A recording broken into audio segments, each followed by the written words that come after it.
This episode is brought to you by GM Genuine Parts and AC Delco. Get the most out of your vehicle with GM Genuine Parts and AC Delco original equipment. The only parts designed, engineered, tested, and backed by General Motors. You can find your perfect fit for most makes and models and choose from 3 tiers of parts, including GM OE or gold and silver aftermarket parts. Visit gmparts.com for more information. Hello and welcome to All Indians Matter. I am Ashraf Engineer. I've often said on this podcast that democracy is in trouble. It is seen to be failing people and trust in it is plummeting. And there seems to be empirical proof of it. A Pew Research Center survey published in March last year found that people in many countries are dissatisfied with democracy and want overhauls of their political systems. The study spoke to more than 30,000 respondents in 24 countries. When asked, what do you think would help improve the way democracy in your country is working? The top answer was, democracy can be improved with better or different politicians. It's an answer we in India would resonate with too. People across the world want politicians who are more competent, honest and responsive to their needs. And what would fix things? Respondents said it's up to citizens to improve their democracy. This is powerful and this is the key. Across most of the countries surveyed, issues of public participation and of different behavior from people themselves were a top 5 priority. Other solutions that came up included economic reforms, especially those that would enhance job creation, government reform including term limits, and adjusting the balance of power between institutions. It's with all this in mind that All Indians Matter launches a 3-part series on why democracy is in trouble, what can be done about it, and why we should not take democracy for granted. All Indians Matter.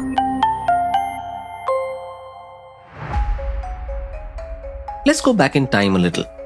As the Soviet Union imploded in the early 1990s, the Baltic states, Estonia, Latvia, and Lithuania tasted freedom again. Churches closed by the Soviets reopened. Political leaders wanted their countries to become part of the free world's international organizations and be part of the growing club of democracies. It seemed then that democracy was the future and authoritarianism a thing of the past. Cut to today. How different the world is. It is dominated by authoritarians like Donald Trump, Vladimir Putin, and Narendra Modi. Each one of them makes a show of worshipping at the altar of democracy but acts in the exact opposite way. So democracy faces serious risks, although it has proven over time to be durable. According to a Freedom House report, 2022 was the 17th consecutive year in which more countries declined in freedom rather than gained. And these span the world, not just a region. Tunisia, the only democracy to emerge from the Arab Spring, was turning into a dictatorship. In Bangladesh, Hungary and Turkey, elections were getting less democratic. Like in India, the phenomenon of elected autocracies was getting stronger. These are countries where strongmen use elections to take power and then begin eroding the democracy that got them elected. For example, in India, there is a significant erosion of press freedoms and minority rights. In Algeria, Belarus, Ethiopia, Sudan and Zimbabwe, anti-democratic regimes were holding on to power.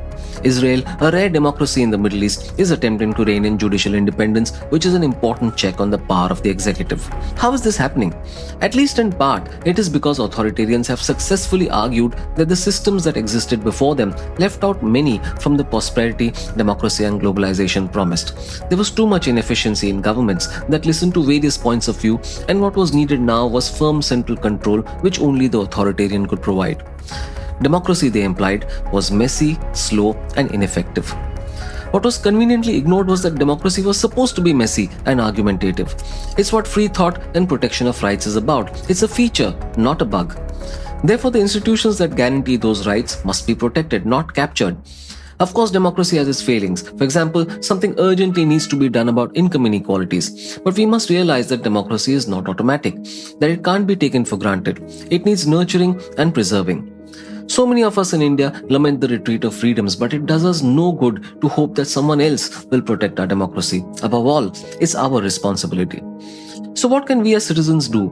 Here are a few ideas. Be better informed. So many of us simply don't understand what is going on and have poor awareness of our situation.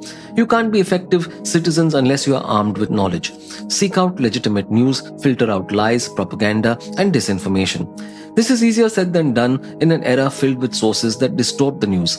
To be truly informed, read widely. Get involved. Our usual response is to stay on the sidelines and complain. It's not good enough anymore. Get involved in causes, speak out, hold our elected representatives responsible. Remain civil. So many countries, especially India, seem hopelessly divided. There is no civil dialogue between opposing sides, leave alone the attempt to find a middle ground. That must change. We need more civil engagement. That means behavior that's right, even when you can get away with being the opposite. Promote the common good. Ask what's needed for the nation as a whole rather than one community or social group. That's what we should work towards. Listen, don't just talk. Listen even to those you disagree with so you can understand them and find a bridge to each other. Not everyone with views opposed to yours is evil. Now back to the Pew study. In almost every country, people broadly called for 3 types of improvements: better representation, increased competence, and a higher level of responsiveness. They also wanted politicians to be less corrupt or less influenced by special interests. Diversity is important, something authoritarians hate. People wanted to see politicians from different groups. In Japan, for example, a woman said democracy would improve if there was more diversity and more women parliamentarians. In Kenya, having leaders from all tribes was seen as a way to make democracy work better. Responsiveness was a key factor. People wanted their politicians to respond to their needs and to keep their promises. A man in the UK said, and I quote, "If leaders would listen more to the local communities and do their jobs as members of parliament, that would really help democracy in this country. It seems like once they're elected, they just pay lip service to the role." Stop quote. There were many calls for systemic reform. That is, the political system needs to change for democracy to work better. These reforms included adjusting the balance of power between institutions, implementing term limits, and reforming the electoral system. Aside from the Pew study, this is an area of particular concern in India. There have been many doubts raised about the role the Election Commission has played in the erosion of our democracy. In general, the Pew study respondents said citizens need to participate more in democracy. This could mean being more involved in politics, from simply turning out to vote every time to being part of protests at key junctures. If people participate, there is less apathy and their voices will be heard. A woman in Sweden said, and I quote, "I would like to see more involvement from different groups of people, younger people, people with different backgrounds, people from minority groups." Stop quote. I want to spend a moment on economic reforms too. People in mostly the middle-income nations surveyed, such as Argentina, Brazil, India, Indonesia, and others, emphasized on economic reform as a way to strengthen democracy. These include a strong focus on job creation, curbing inflation, and changing government spending priorities. Some even drew a causal link between the economy and democracy, suggesting that improvements to the former would improve the latter. Naturally, having basic needs met is a precursor to democratic functioning. A starving person doesn't have the mind space to think about institutions, democratic debate, and freedoms. That's why improvements to infrastructure like roads, hospitals, water, electricity, and schools were the second most mentioned topic in Brazil, India, Nigeria, and South Africa. Healthcare registered strongly too. Amid all this, there was a lot of cynicism too. Many respondents said there were no changes that could make democracy work better. Many made statements like, "Our current system is broken and I'm not sure what, if anything, can fix it at this point." Others said that no matter what I do, nothing will change.